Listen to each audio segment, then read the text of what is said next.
Once upon a time, many years ago, when the Jin dynasty ruled in China, there was a small village called Jixing.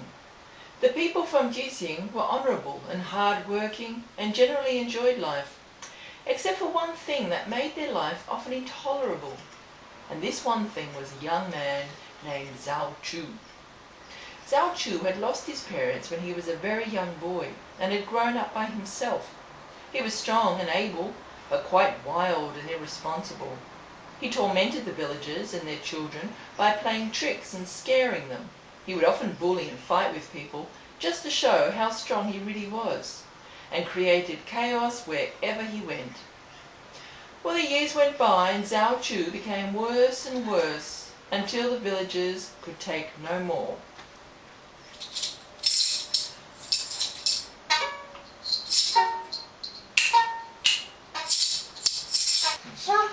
Something really must be done. Yeah, but what? We can't send him away. He would never agree to go. Last week he stole 5 of my pigs and painted them blue.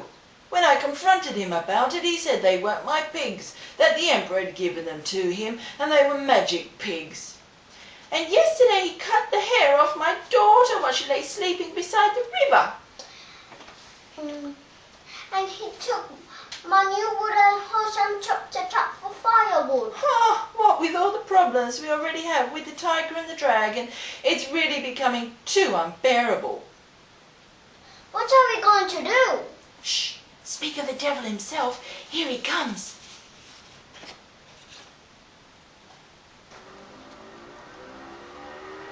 Hey, old man. What's going on? Tell me or I will tweak your eyebrows and pull your long white beard. Good morning, young man. We were simply discussing the tragedies that have befallen our small village of late. Tragedies? What tragedies? The rice still grows and the sun still shines. What could be so terrible? Tell me at once, because I will know what to do. No one is braver or stronger than I am. I do not doubt it, young sir, but I fear this may be too challenging for even a courageous lad such as yourself. Ha! Tell me at once, fool, what needs to be done.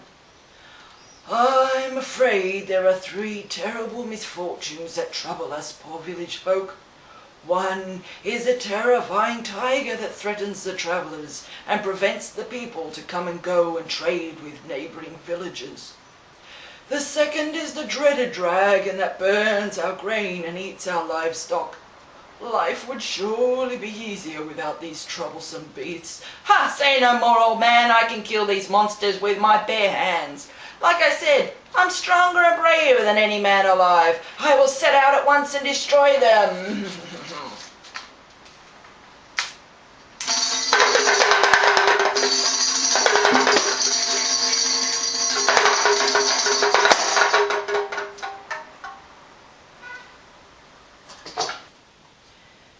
Zhou searches for many days up and down the mountains where he knows the tiger to live. During the cold nights he finds small caves and lights fires to keep warm. He eats berries and cunningly catches small animals to eat, setting traps for them where he knows they will feed in the evening. By the 3rd day, tired but still determined, he sees the terrifying tiger lying asleep beneath a tree. Quietly he approaches. Zhou creeps up behind the tiger and jumps on his neck. He holds on tight until the tiger falls down dead.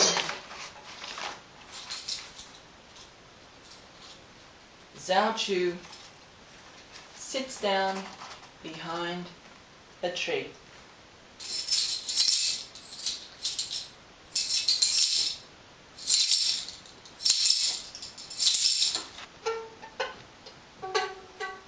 Having killed the tiger with the strength of his bare hands, Zhou sets off to find the dreaded dragon. After many hot days, he eventually spies the dragon basking in the sun on a large rock in the middle of the river. Zhou swims over and jumps on the dragon's neck. Aha! At last I have you, dragon! You can't kill me, small one! I can and I will!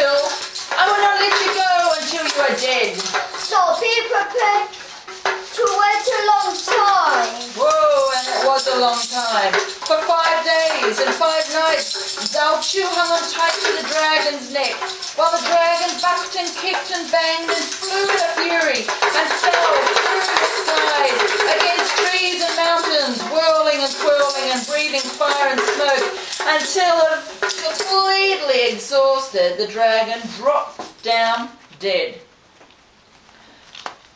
Zhou was so exhausted himself and nearly dead from hunger and thirst that he lay down and fell into a deep sleep.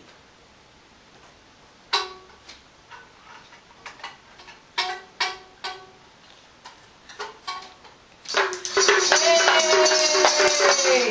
There was a great celebration in the village when the news of the three monsters' death reached the villagers. They danced and shouted and sang and were overjoyed to be rid of the menaces. Yay! We're finally rid of the three monsters. All our prayers have been answered. What a clever idea to send that creature off to kill the other two beasts. That old man deserves a medal for his quick thinking. Pure genius it was. We no longer have to worry about the terrors he brought on the village. We can finally live our lives in peace. Yay! When Zhou overheard the villagers talk about him as if he was one of the beasts that had threatened the village, he ran off greatly ashamed and hurt. They had wanted him dead and gone just as much as they had wanted the tiger and the dragon gone. And now they thought him dead. They were celebrating.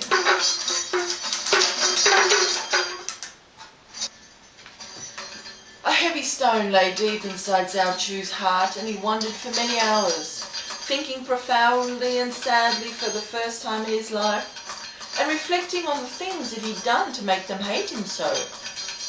It had not been his intention to have them despise him. His only wish had been to be one of them, accepted into their community as an equal. Feeling greatly sorry for himself, Zhou sat down on a rock and wept till he felt his heart would break.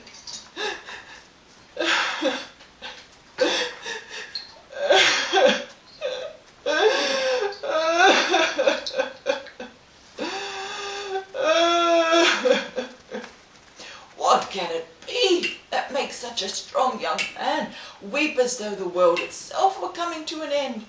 Surely nothing could be that terrible.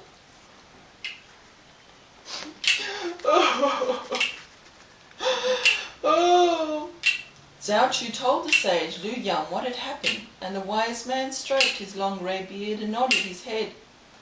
I see now what ails you, my son. You are sick of heart to see you are not loved as all people should be loved. But all actions require consequence. You cannot change what has been done. But can you, my dear boy, envision how the future may be different? It's not too late to prove yourself worthy of their respect and love. Strength and bravery are not the only qualities that make a man of worth. You must learn to be wise and caring also. Tell me what I must do. Teach me to be wise and caring. I will do whatever is necessary to become a better man. It is never too late, my son. Let us begin.